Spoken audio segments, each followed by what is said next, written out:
Internasional atau IMF memperkirakan ekonomi Indonesia tumbuh 5,3% pada tahun 2022. Tumbuh maknanya dia menaik 5,3% guys, meningkat ketika sekarang ini. Bayangkan orang lain jatuh, Indonesia meningkat ekonominya. Brozul Channel. Bismillahirrahmanirrahim. Assalamualaikum. Apa khabar semua? Berjumpa lagi kita di dalam Brozul Channel guys. Apa khabar anda orang Indonesia, orang Malaysia, orang Brunei, orang Singapura ataupun di seluruh ASEAN ataupun di seluruh dunia? Apa khabar anda semua? Okey guys, hari ini saya mahu mereaksikan satu lagi video daripada channel, iaitu channel Rakyat Jelata guys. Judul yang kita mahu reaksikan hari ini katanya adalah Edan Ekonomi Indonesia Melesat Salib USA dan China RJ. Begitulah lebih kurang katanya. Kita hairan guys, di dalam zaman pandemik sekarang ini, kebanyakan negara semua ekonominya agak tidak baik guys, tetapi lain kepada Indonesia. Ekonomi Indonesia boleh hingga melepasi ekonomi USA ataupun China, boleh melawan, maksudnya boleh melawan ekonomi USA ataupun China. Itu yang menjadi tanda tanya guys. Bagaimana Bapak Jokowi, bagaimana pemerintah Indonesia mengendalikan ekonomi Indonesia hingga boleh meningkat di zaman pandemik ini. Itu yang menjadi luar biasa. Kerana kita tahu di zaman pandemik ini banyak negara-negara yang boleh katakan yang susah untuk mendapat keuntungan setiap negaranya. Tetapi lain cerita pada Indonesia. Bagaimana pemerintah Indonesia, bagaimana Bapak Jokowi untuk mengendalikan negaranya di dalam zaman pandemik itu. Itu yang menjadi tanda tanya guys. Dan kita sangat banggalah semenjak pemerintahan Bapak Jokowi, maka Indonesia semakin maju. Kita lihat Indonesia semakin dipandang oleh seluruh dunia dan menjadi sebutan Presiden ataupun Perdana Menteri di lain-lain dunia guys. Itu yang menjadi luar biasanya. Dan tidak lama lagi pada bulan November, Indonesia akan menjadi tuan rumah untuk G20. So bersedialah anda guys, kerana negara anda akan menjadi tumpuan dunia untuk G20 pada bulan November ini. Okey, tanpa basa-basi guys, tanpa melengah lagi, bagaimana ceritanya? Mari kita sama-sama tonton Direction bersama dengan Brozul Channel. Mari. Keren. Ekonomi Indonesia Keren. melesat salib Amerika dan China. Wow, boleh mengatasi China dan AS guys ya. Dana Moneter Internasional atau IMF memperkirakan ekonomi Indonesia tumbuh 5,3% pada tahun 2022. Tumbuh maknanya dia menaik 5,3% guys, meningkat ketika sekarang ini. Bayangkan orang lain jatuh, Indonesia meningkat ekonominya. Luar biasa kan? Itu yang kita kagum dengan Indonesia. Dan yang sangat luar biasa di tengah kondisi ekonomi global yang saat ini semakin memburuk. Benar. Kita tahu ya, sekarang ini ekonomi dunia lain, negara lain sedang makin memburuk. Indonesia makin meningkat hingga boleh mengatasi ataupun salib USA dan China. Luar biasa. Keren. Itu yang dia bilang keren. Laporan Dana Moneter Internasional atau IMF yang dikutip CNBC Indonesia pada Rabu 27 Juli 2022. Pertumbuhan ekonomi Indonesia mampu melampaui China yang ekonominya jatuh dari sebelumnya tumbuh 8,1% menjadi 3,3%. Pertumbuhan ekonomi Indonesia juga lebih tinggi dari Amerika Serikat yang hanya mampu merealisasikan pertumbuhan 2,3% atau lebih rendah dari 2021 yang sebesar 5,7%.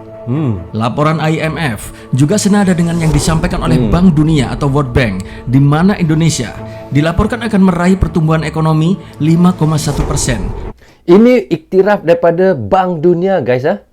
Bukannya daripada bank negara mana-mana. Bank Dunia mengiktirafkan kemungkinan ekonomi Indonesia akan naik lagi hingga 5,1%. Bayangkan sampai begitu sekali tingginya, sedangkan China, Amerika sekarang ni tengah jatuh dia punya ekonominya.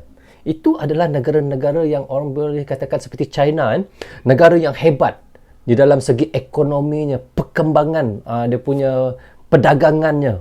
Bayangkan boleh jatuh, Indonesia boleh mengatasi semua itu. Bayangkan guys. Pada tahun ini, ASEAN Development Bank atau ADB juga memperkirakan pertumbuhan ekonomi nasional yang kurang lebih sama, yakni bisa mencapai 5,2%. Ketiga lembaga keuangan dunia tersebut sangat begitu optimis. Di samping Indonesia kaya akan sumber daya alam, pemerintah Indonesia dinilai sangat mumpuni dalam mengelola keuangan negara.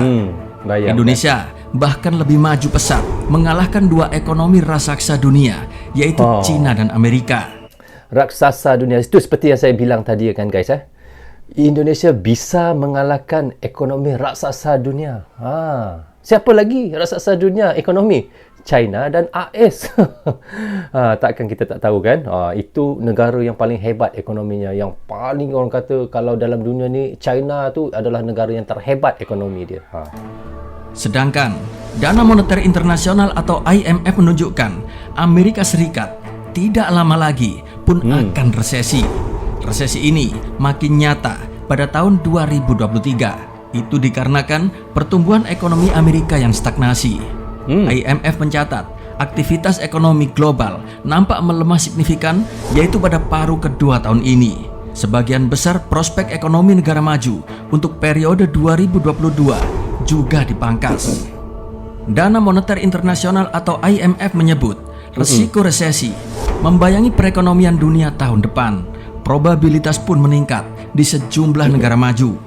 IMF menyebut Amerika Serikat sendiri saat ini berupaya keras untuk menghadapi pertumbuhan ekonomi negaranya yang kian hari kian melambat, bahkan mendekati stagnasi. Amerika sendiri sekarang pun tengah bersusah payah ya untuk memulihkan ataupun untuk memperbaiki ekonominya. Bayangkan Amerika sekarang pun, sebab itu kita lihat Amerika sekarang ni mereka bekerja keras ya untuk membangunkan semula ekonominya. Lain pada Indonesia. Resiko resesi sangat menonjol pada 2023 ketika pertumbuhan ekonomi diperkirakan akan mencapai titik terendah.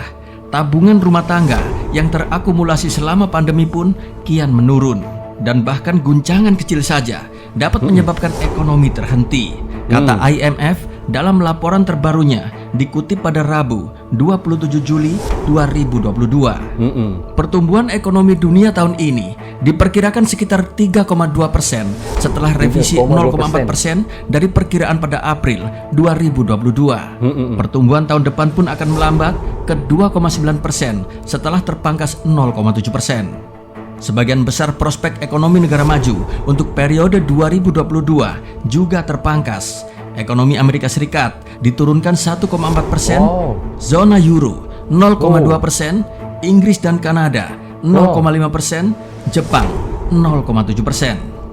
Skenario dasar IMF tersebut menunjukkan ekonomi raksasa Amerika Serikat kian melemah tahun depan, yaitu dengan pertumbuhan hanya 1%. 1% pertumbuhan guys. Tahun depan Amerika ni pertumbuhan ekonominya hanya bisa tumbuh 1% je pada tahun 2023. Bayangkan bagaimana teruknya jatuh ekonomi Amerika sekarang ya. Dalam perkiraan terbaru, ekonomi Amerika Serikat hanya akan tumbuh 0,6% secara tahunan. 0,06%, enggak sampai 1%. Masya Allah. Pada kuartal 4 2023. Ini akan membuatnya semakin sulit untuk menghindari resesi, masih kata IMF. Enggak sampai 1% guys ya. Dia punya ekonomi dia naik. Kita tahu dia tulis kat sini. Ini di sini nampak 0,6% saja untuk tahun hadapan 2023. Buatnya semakin sulit untuk menghindari resesi, masih kata IMF. Memang resesi global yang terjadi saat ini sangat ditakuti oleh banyak negara, tak terkecuali negara Malaysia. Negara Malaysia pun khawatir mengalami hal seperti Sri Lanka. Bahkan politisi Malaysia meminta pemerintah Malaysia untuk ikuti jejak Indonesia. Khawatir mengalami kebangkrutan seperti halnya negara Sri Lanka, politisi Malaysia ramai-ramai anjurkan ikuti langkah Indonesia dalam mengatasi persoalan ekonomi. Sehingga sekarang ini kita lihat politik Malaysia pun mengharapkan Malaysia mengikut jejak langkah Indonesia bagaimana untuk memperbaiki ekonomi, untuk melonjakkan ekonomi negara. Hingga Malaysia pun mencontohi ya. Dikutip dari Malaysia Today.net tertanggal 15 Juli 2022, Malaysia diperkirakan akan bangkrut seperti halnya Sri Lanka. Hal ini disampaikan anggota Dewan Hulu Kinta Muhammad Arafat Farisai Muhammad pada 13 Juli 2022. Ia mengingatkan Malaysia mirip Sri Lanka dalam hal administrasi serta kepemimpinan. Sungguh, Malaysia akan ikuti Sri Lanka. Pemerintah kita, Red Malaysia, korup. Tetapi ini adalah pandangan daripada pembangkang guys kerana kita sekarang ni Malaysia sekarang ni kan dipegang oleh partai lain bukannya keadilan ni adalah parti pembangkang, jadi mereka boleh membidas apa sahaja untuk mengatakan begitu dan begini jadi ini adalah kata-kata daripada pembangkang, jadi kita tak boleh untuk percayalah apa yang dia kata pembangkang ini. Kalau sesiapa jadi pembangkang, mereka akan mencari keburukan pemerintah, begitulah, itu sudah lumrah, itu biasa Okey, kita lanjut Bahan pangan pun masih 90% impor, tegas Arafat. Ia pun menilai kemampuan Perdana Menteri dan ini Menteri Kewangan Malaysia nama dia Zafrul. para menterinya sangat begitu buruk, yaitu dalam mengatasi persoalan keuangan negara. Pemerintah tidak tulus, jujur untuk bantu masyarakat, hanya utamakan kepentingannya sendiri. Masih ujar Arafat. Kenapa tak contoh keberhasilan Indonesia? Ujarnya lagi mempertanyakan. Saat ini Ya, memang betul. Kalau diikutkan di situ, memang Malaysia harus mencontohi Indonesia untuk meningkatkan ekonomi. Tetapi apa yang dikatakan oleh pembangkang daripada tu tadi, dia sebenarnya pembangkang ni dia akan mencari kesalahan di mana pemerintah dan di mana kesalahan kerajaan yang sekarang ini. Jadi itu belum sahih lagi lah apa yang dikatakannya. Jadi kita tidak boleh, saya pun tidak boleh untuk mengatakan apa-apa. Cuma apa yang dibilangnya itu saya belum percaya lagi. Walaupun dia kata Malaysia akan mengikut jejak langkah Sri Lanka. Kerana sekarang ini pemerintah Malaysia dia sekarang sedang membangunkan Malaysia ni dengan bersedaya upaya. Tapi biasalah itu pembangkang, kalau anda tahu pembangkang, mereka akan mencari di mana kesalahan pemerintah. Itu memang tugas mereka. Sesiapa jadi pembangkang memang kayak gitu guys. Okey, kita lanjut. 97% hutang luar negeri Malaysia dalam mata wang ringgit yang beresiko pada nilai tukar mata uang. Undang-undang Malaysia telah menetapkan batas utang Malaysia tidak melebihi 65% dari produk domestik bruto atau PDB. Namun, itu yang mereka harapkan tidak mahu melebihi daripada 65% hutangnya. Akhir Juni 2022, hutang negara Malaysia sudah mencapai 60,4% dari PDB Malaysia. Sementara negara Indonesia di bawah nahkoda Presiden Jokowi sangat memiliki pondasi ekonomi yang kuat, hingga Indonesia di tengah krisis yang melanda dunia masih mampu mengurangi hutang luar negerinya. Luar biasa Arafat, luar biasa Ayo negeriku, rakyat jelata yakin di bawah komando Presiden Jokowi, Bapak engkau Presiden adalah Jokowi, negara didaya, negara yang sakti mandraguna. Kami segenap rakyat negeri ini sangat bangga padamu atas segala pencapaian hingga saat ini. Okey, syukur Alhamdulillah kita sudah pun mereaction daripada channel Rakyat Jelata. Seperti yang dikatakan oleh Rakyat Jelata tadi, macam mana sekarang ni Amerika memang sekarang tengah bersusah payah untuk menaikkan ekonomi mereka. Bayangkan pada tahun 2023 tidak sampai untuk 1% naiknya ekonomi, tetapi lain pada Indonesia sekarang ini kita tahu sedang zaman pandemik ini, bagaimana Indonesia tetap dapat menaikkan ekonominya hingga 5,2% untuk tahun 2022 sahaja guys. Bayangkan China itu, Tiongkok pun tidak dapat menandingi kehebatan Indonesia di dalam ekonominya, hingga Amerika dan China terpaksa akur dengan apa yang telah berlaku sekarang ini. Dan kita lihat Indonesia mendadak naik walaupun di dalam keadaan yang sedang, orang kata banyak negara-negara yang susah, banyak negara-negara yang akan muflis, banyak negara-negara yang boleh dikatakan bankrupt, lebih kurang begitulah.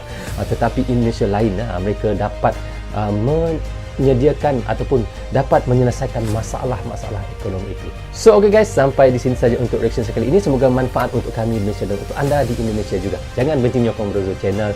Tanpa sokongan anda adalah Brozo Channel di dalam YouTube ini. Bagi anda yang suka dengan cara saya reaction, anda boleh klik butang subscribe dan klik tombol loncengnya sekali tanda sokongan anda kepada saya. Maaf andainya ada tersilap kata dan tersilap cakap kepada anda semua. Assalamualaikum warahmatullahi wabarakatuh.